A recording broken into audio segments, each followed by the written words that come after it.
किसी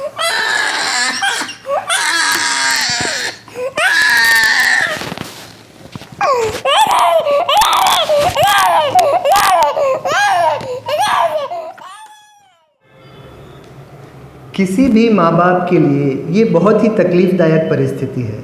छोटी बच्ची है, बोलना नहीं आता, लगातार रो रही है। क्यों रो रही है? उसे कुछ तकलीफ़ है, कुछ ज़रूरत है, मगर क्या? नमस्ते, मैं हूँ डॉक्टर पारंग मेहता। मेरे चैनल में आप सबका स्वागत है। छोटे बच्चों के रोने के कुछ ही कारण होते हैं। भूख, जब बच्ची सो के उठती है तो उसे भूख लगती है, या शायद भूख लगने से ही उसकी नींद खुलती है। जो भी हो, उठने के साथ उसे भूख लगती है और उसे दूध पिलाना चाहिए।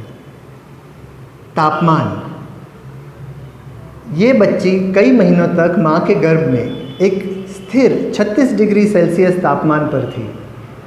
अगर घर थोड़ा गर्म है या ठंडा है, उससे जल्दी सहन नहीं होता। गीलापन, बच्चे अपने कपड़े गीले करते ही हैं, मगर कुछ बच्चों से गीलापन सहन नहीं होता। जब तक उनके कपड़े बदले न जाएं, वो रोते हैं। अकेलापन, बच्ची सो के उठी है, घर के सब लोग अपने काम में व्यस्त हैं, बच्ची अपने आप को अकेला पाती है तो वो रोती है। अति उत्तेजना, ये शायद अकेलेपन का विपरीत है। बहुत सारे लोग बच्ची से खेलने की कोशिश कर रहे हैं, आवाज़ें हैं, तेज़ रोशनी है, बच्ची थक गई है, सोना चाहती है, नहीं सो पा रही है तो वो रोती है। दर्द या पीड़ा, कपड़ों में कोई पिन खुल गई है जो उसे चुभ रही है, कोई चींटी या और कीड़ा कपड़ों में चला गया है, उसे काट रहा है, कोई धागा या बाल उसकी उंगली पे या अंगूठे पे लिपट गया है, उससे काफ़ी दर्द होता है। क्या उसका पेट दुख रहा है?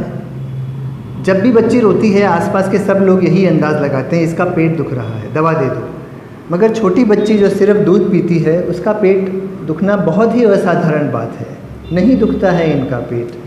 बिना जाने ऐसी पेट दुखने की दवा देना सुरक्षित नहीं है। पेट दर्द की जो दवाइयाँ होती है, उससे कभी कभी कब्जी होती है और कभी कभी सांस की तकलीफ़ भी हो सकती है। इसी तरह अंदाज़ लगाते हैं कान दुख रहा होगा। बच्चों का कान पकता है और उस रसी होने से दर्द होता है, मगर उसे जांच करनी पड़ती है, उसे देखना पड़ता है कि क्या वास्तव में कान पका है, और फिर उसकी नियत दवा देनी पड़ती है। और बीमारी, इससे हम सब डरते हैं। इतनी छोटी बच्ची है, बोल नहीं पाती है, कहीं अंदर ही अंदर कुछ बीमारी तो नहीं बढ़ती जा रही है। तो जब छोटी बच्ची रो रही हो तो हमें क्या करना चाहिए? सबसे पहले दूध पिलाइए।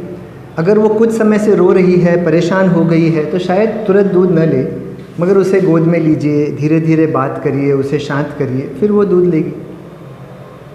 उसके कपड़े उतार कर देखिए, कुछ गीला हो तो बदल दीजिए, अंदर कुछ कंकर पत्थर पिन चुभ रहा हो वो हटा दीजिए, कुछ लाल निशान अगर दिखें कीड़े के काटने के, एलर्जी के, उस पर कुछ मलहम लगाइए।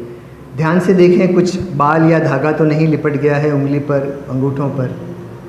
इन चीज़ों को अपने को ही देखना पड़ता है, क्योंकि बच्चा बता नहीं सकता। क्या बच्ची के कपड़े उपयुक्त हैं?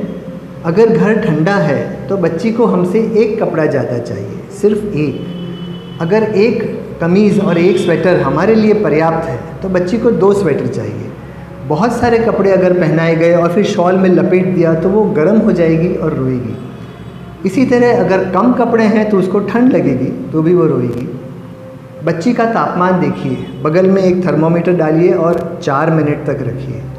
अगर 37 डिग्री सेल्सियस या 99 डिग्री फ़ारेनहाइट से ज़्यादा है तो उस पर ध्यान दीजिए। जगह बदल कर देखिए, अगर आप बच्ची को लेकर बाहर निकले हैं कुछ काम करने या ख़रीदारी करने, भीड़ भाड़ से, आवाज़ों से, रोशनी से बच्ची परेशान हो गई है तो उसे घर ले जाएं, शांत कमरे में ले जाएं, रोशनी कम करें, उसे आराम मिलेगा। अगर पूरे दिन घर पे हैं, रो रही है बच्ची, तो बाहर ले जाएं, छत पे ले जाएं, बालकनी में, बगीचे में, उसे लेके थोड़ा देर टहलें, उसे घूमने ले जाएं स्कूटर पर, गाड़ी में। मुझे कई बार लोग फ़ोन करते हैं कि बच्ची बहुत रो रही है, हम अभी लेके हॉस्पिटल आ रहे हैं, मगर जब तक हम सब वहाँ इकट्ठे होते हैं, बच्ची हंस रही है, खेल रही है, उसे बस घर से बाहर निकलना था। इंसान बदल कर देखिए, पूरे दिन मम्मी के पास है, रो रही है, शाम को पापा थोड़ी देर रखें, दादा या दादी थोड़ी देर के लिए ले लें। तो बच्चे जब रोते हैं तो सामान्यतः उनकी कुछ सरल ज़रूरतें होती हैं।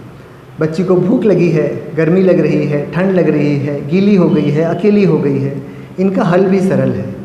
मगर कभी कभी बच्ची का रोना एक बीमारी का या कोई और तकलीफ़ का सूचक है, उस पर हमें ध्यान देना चाहिए।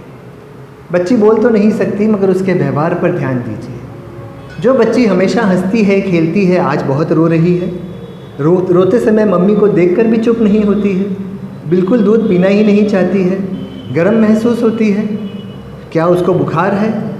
क्या उसकी आवाज़ में बदलाव है, बहुत ऊंचे स्वर में रो रही है, थोड़ा सा रो के थक जाती है और ज़्यादा रो नहीं पाती है? इन चीज़ों पर ध्यान दीजिए और अपने डॉक्टर से परामर्श कीजिए। इस उम्र में बीमारियां बहुत तेज़ी से बढ़ती हैं। अगर वक्त पर इलाज न किया जाए तो परिस्थिति गंभीर भी हो सकती है। इसलिए व्यवहार में बदलाव, बुखार, अत्यधिक रोना, इन चीज़ों पर हमेशा ध्यान देना चाहिए।